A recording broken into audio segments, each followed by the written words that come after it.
Welcome, y'all. It's Wes with DIY Food Plot Pro. Thank you so much for joining us. Today's episode, we're talking about shooting a large amount of does off our properties.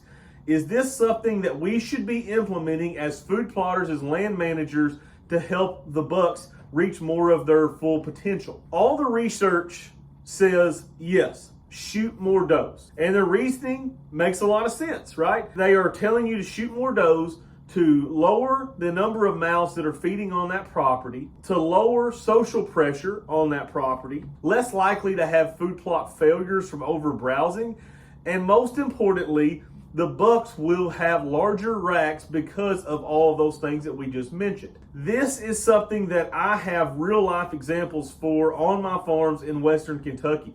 We have a very high density deer herd around here.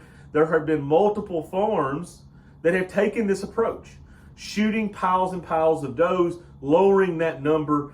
Does that or does that not truly affect the antler size of those bucks? That's what most of us are after. The biggest racks that our properties can possibly produce is what we're looking for. Every farm is different. This is not a blanket statement across any and all properties. This is something that I have seen in my area on the farms that I have. This may or may not vary in your area, and I think this is something that is more importantly just gets us to thinking about some of the recommendations that we've had over years. All the research tells us to harvest more does. Shoot more does, shoot more does, shoot more does. You'll have better quality bucks. But is that really the case? Is that really the truth? And is that something that we all should be implementing on our farms? So to look at this, the first thing that we have to look at is the carrying capacity of the land that you have. So what is carrying capacity? That is the maximum number of deer that can live on that farm without a negative impact to the whitetails or the habitat. That's very important that we stay below the carrying capacity. We do not want to max this thing out all the way at the carrying capacity. Many folks have asked me through the consultations, through the visits, how do we know when we've reached that carrying capacity, when we've maxed out? Two great ways that I have found to do this is to look at the browse lines. If you walk out into one of your food plots or an opening in the woods, you clearly see a browse line, right? That's letting you know, you're getting close to that carrying capacity, maybe even exceeding it. The other thing that I look for is, are less desirable species getting browsed, such as cedars. If you see cedars with a browse line, you've got trouble. You've got way too many deer on that property, way over carrying capacity. I want to make very clear here that I'm not talking about killing 2 or 3 does for the freezer. I'm talking about killing a significant amount of does. Generally 30 to 40 deer per square mile, which is roughly 640 acres, is considered high density deer zone. In Western Kentucky, where I'm at, we are well over 100 on several of the farms that we hunt. So when I go back to talking about killing does for the freezer, I'm not talking about just a couple does. If you have 100 deer per 640 acres, 2 to 3 deer is going to make absolutely no difference. So minimal that you can't even calculate it, okay? So that's not what I'm talking about. I just want to kind of make that clear before I started the video, before we really get into the heart of this video. The number one question is, if I shoot a large amount of does, will my bucks get bigger and have more upside potential on their racks? Will the herd be more healthy?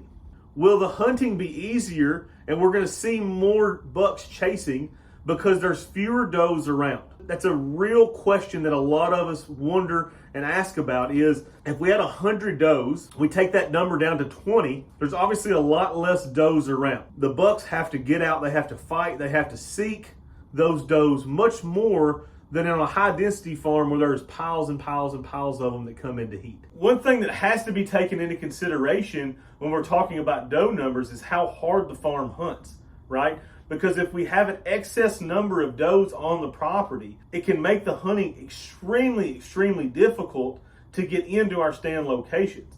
I'm going to go into this further detail on making the Mecca on the very first episode, but that's one thing that I wanted to touch on.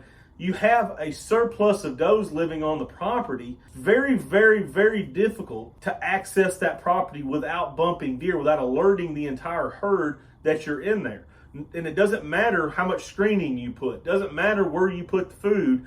If there is so many does that they are bedding all over the property, can make hunting that property extremely, extremely difficult. And that's something that we have to look at as well when we're talking about whether we need to harvest a large number of does off the property. Some farms that have high density deer herds need does taking out. No question about it. If you are having significant crop damage, oftentimes that property needs to have does thinned down so you and the farmer can have a long-lasting relationship. He doesn't need to be planting 100 acres of beans on your 300-acre property and not even putting a combine in them.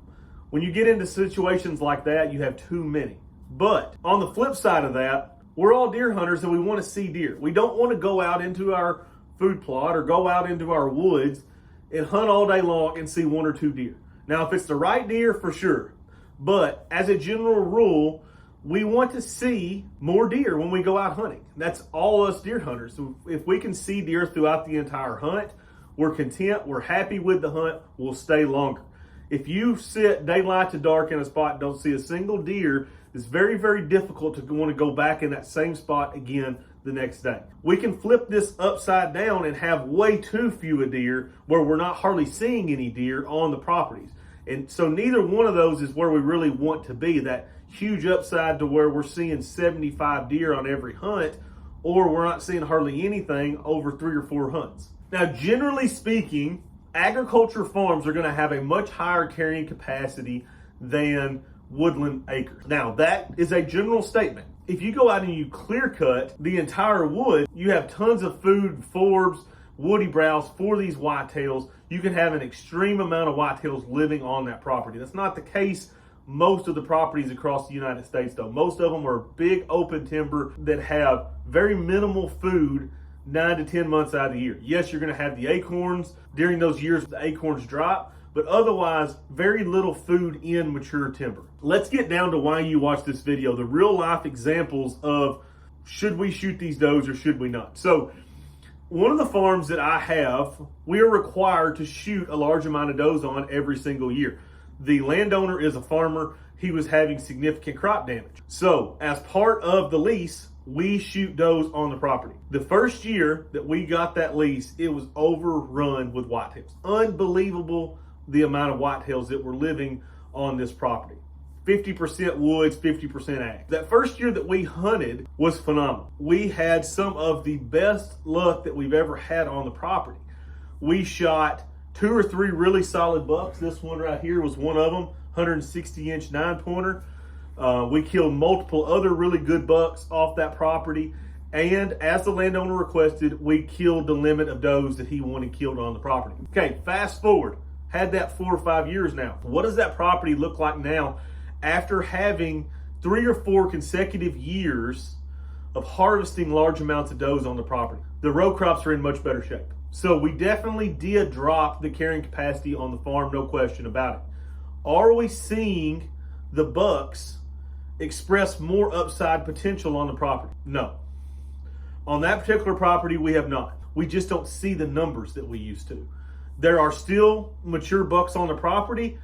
Are there giants on the property? Not anything bigger than what was on there before the doe harvest. We see less deer when we hunt it, and most importantly, our sightings of mature bucks have not gone up. Now, another landowner has came in and killed a tremendous amount of doe. 30% ag, 70% woods. He went in and he killed an absolute pile of does. I'm not going to share the number, but an extremely significant amount of does. How does that property look 3-4 years after that harvest was done? The harvest was done because of crop damage. The beans were getting completely eaten alive, and the farmers were not harvesting hardly anything 2 or 3 years in a row. So something had to be done. The landowner shot a lot of does, which is legal in Kentucky, to thin that herd down, drop the herd significantly. I'm talking about where you used to go into a shooting house and see 20 to 40 deer every night. Now you go out and you see 5 to 7 maybe. Definitely drop the does down, no question about it. Has that been something that has been fruitful for the landowner to do to get larger racks? I have not seen any correlation on that property to larger rack sizes to less number of does. On that particular property, where a significant amount of does were taken off that property, food plots are in place. I mean, this is a highly managed property. This is not something that, you just hunt in the field edges and that's it. This is highly managed, over 1,000 acres on this property. Did it help? I can't see that it did at all. One thing that I have noticed on the property is the quality of bucks is relatively the same, but there's much fewer of them. We're used to, there would be tons and tons and tons and tons of bucks running around. There's not anymore. So the hunting's a lot slower. There's not nearly as many deer on the property. You drop the does, you're also dropping the buck numbers. Before I go any further in the video, I would love to hear your comments below. I would love to hear your experience with this, what you've seen, if you've done this, if you've not done this, what have you seen across your area? I am by no means saying that we should stop harvesting does across the United States. That is not what I'm saying at all. But in my neck of the woods, I don't see a correlation between shooting a large number of does and bigger rack sizes. So let's get to a farm that has an extreme high carrying capacity. The particular farm that I'm talking about is about 1/3 ag to 2/3 woods. It is absolutely overrun with does. I'm talking, I think we are so far over 100 deer per square mile, it's not even funny. But the soil is fertile, it grows good crops, the deer have something to eat 9-10 months out of the year. There's a few old crop fields the farmer quit tending. They grew up, there's a lot of woody browse there for those whitetails. It's a lot of food on the farm. That farm, you can set a hunter on it any night, and I would bet money they're going to see 30 plus deer every single set. By anybody's standards, I think would say that is overpopulated with does. And I don't disagree. I think there's 100%, there's way too many does down there. But have I noticed rack sizes being smaller on that property than the properties that we've managed for does over the years? No. That one right there, the 165-inch 12-pointer, come off that property. This year we had 2 really good solid bucks come off that property. I don't see a huge correlation here between high density deer numbers. Another property that we have, very similar to the one I just talked about, smaller property, tremendous amount of does, probably the most does I've ever seen on a property. Is there any shooter bucks on the property? Heck yes there is. There's a lot of them, as a matter of fact. It's a pretty interesting topic really to look at, and you think about some of the farms where you're not seeing a lot of deer that have had a lot of doe harvest, and you think, man, if I'm not getting the rack sizes, the deer are not really causing too much trouble as far as the crops go. Do we really need to go out there and kill piles and piles of does? What's the upside of that? Are we trading our good deer hunting numbers where we're seeing a lot of deer for less deer but the same racks that we already have?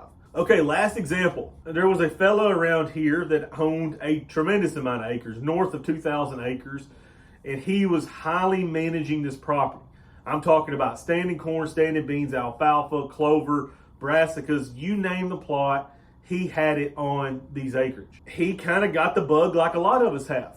I think my quality is down because I have too many mouths to feed on the property. We are going to get wild and we're going to shoot a pile of does off of this property. He goes in and for 2 years shoots a ton of does off the property. What happened? His thoughts after shooting the does were he lost all his does and the bucks left the property looking for more does that he didn't have anymore, didn't have nearly as many of them, so they dispersed and went to other properties where there were more abundance of does, where they could breed those does. What is the right thing to do? And I think this is, like I said, this is not a blanket statement across the entire United States where you can say don't shoot does or shoot a ton of them on the property. I think you have to look at those carrying capacity. I think you have to look at your habitat, your food sources for those whitetails. All this has to play a role in how many does do we harvest per season to have a healthier herd, yet still have a good number of deer to hunt, to be able to take our kids and be able to see deer. That's the worst thing in the world. You go out there and you don't see any deer. Day after day after day, seeing 1, 2, Zero. I mean, that's just boring as anything. You're sitting there all day and there's no action. If we're in those areas where we have low density deer zones, I don't think the best thing is to sit there and whack does left and right. I think the best thing to do is to let that herd build up some. How many does do I need to shoot on my property? And I think it just varies across the United States as far as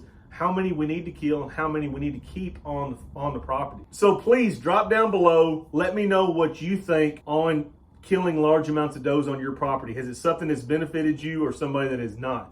If you need help setting up your deer hunting farms, I've got a website set up, www.diyfoodplotpro.com. You can click on our boots on the ground visit, get you on the list for this winter to when come out. I'll help you try to get better food, better cover, and give you more chances at killing those mature bucks on your property. So if that's something that interests you, you can go to www.diyfoodplotpro.com. Thank you so much for watching. Smash that like and subscribe button.